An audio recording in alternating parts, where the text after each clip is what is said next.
I'm Cathy Thomas. No one can calculate the impact Julia Child had on American cooks. Her books, especially Mastering the Art of French Cooking, inspired generations. Over the years, cream of watercress soup stands out as one of my favorites. It's a riff on leek and potato soup. So let's start by peeling the spuds. And there's a little bit of a controversy here in this house about just the best way to do it, and it centers around frugality. Now, I think a swivel-bladed peeler, especially one that's serrated like this one, is the way to go. But my friend Patty, she says I'm wasting time with this peeler, and she says it's much better to use a small little knife. Now, Patty must not have grown up with the same kind of parents that I had, because there's a lot of waste when you use a knife. And you know what Patty says? Just buy an extra potato. That's my friend. So whichever way you peel it, you want to use russets. And these are really on the big side. In Julia's recipe, she said to use about 4, but these are so big, I think that 3 is more like it. You want about 4 cups after they're sliced. And now the leeks. When I go to the market, I try to look for the ones in the pile that have the most white and light green. Just trim them up. And then because there's so many layers in leeks, they tend to get dirty in between the layers. So you want to cut it almost in half so it's still connected, and then cut it into strips. And it goes into some nice cold water. And then we'll just swish them around and then drain them off. And there's many, many different ideas about the best way to wash leeks, and they all seem to work, but I think this one works the best. Into the pot, we want about 1.5 quarts of chicken stock. I'm using canned broth today, but of course Julia would appreciate it if you'd make it from scratch. And if I was making this for the vegetarians in my life, I would use vegetable stock. I'm going to put this on high heat, bring it up to a low boil, partially cover, and reduce heat to medium-low, and let it go for about 40 minutes. We need to make something crunchy to go on top of the soup. Some French bread croutons are nice, and I've got a nice baguette here, but it has a little age on it, which means my croutons are going to cook faster.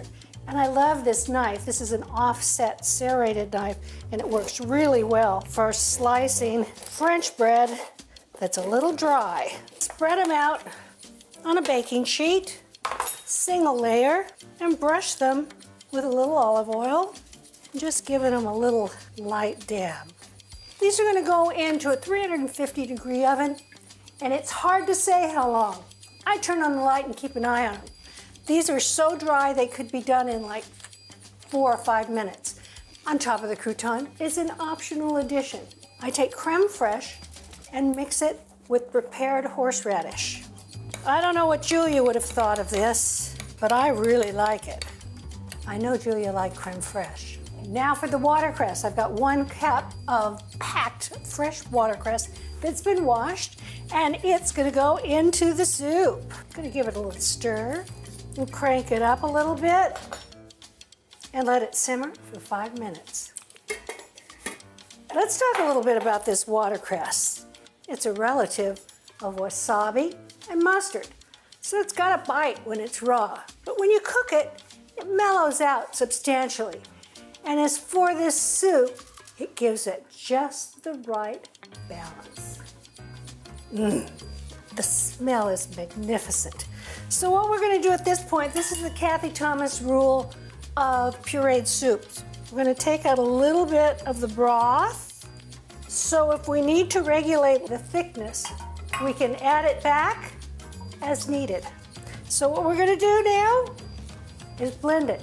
You can divide this up into 3 or 4 batches and do it in the food processor. You can do it in a blender, but make sure you hold down the lid of the blender with a hot pad to make sure that you don't have an explosion. This is the immersion blender, and it works really well. I like to tilt the pan.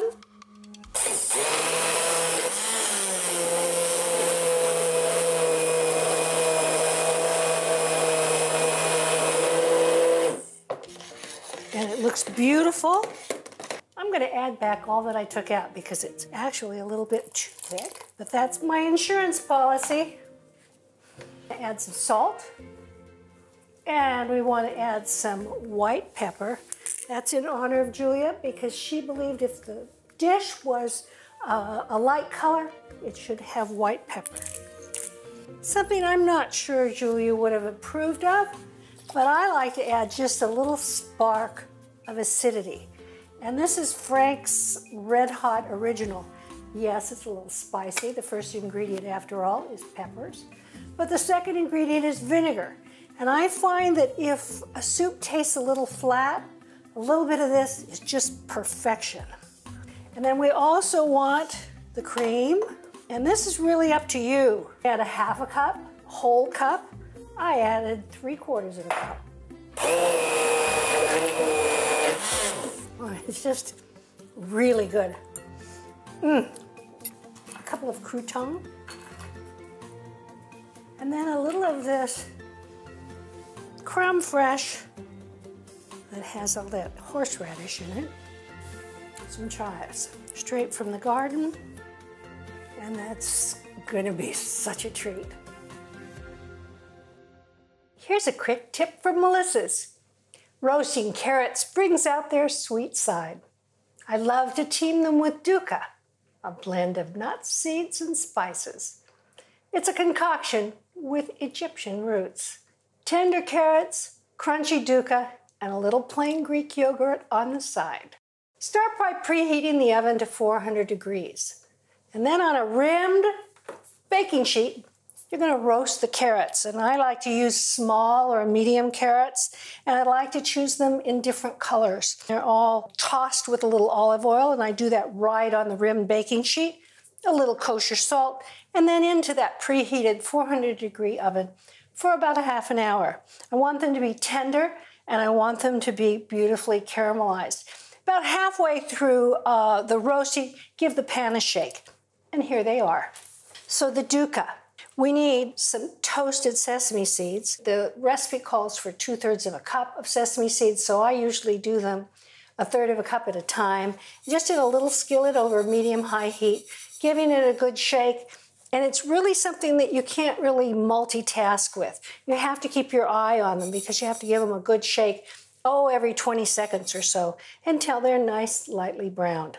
Then cool them. Next, we need to grind the spices. And I use a little inexpensive coffee grinder. And I have one for coffee beans and one that I save for spices.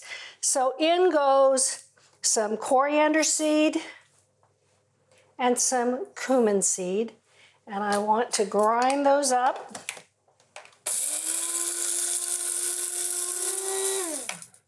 Beautiful. I have some beautiful cashews here that are roasted. And also some pistachios that are also roasted. They can be salted or unsalted. You just at the end have to adjust the salt to be right. So what we're going to do is pulse it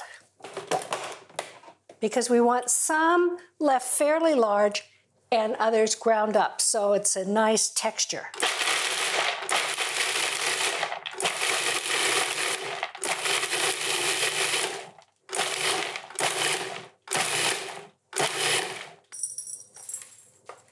Sesame seeds, my spices.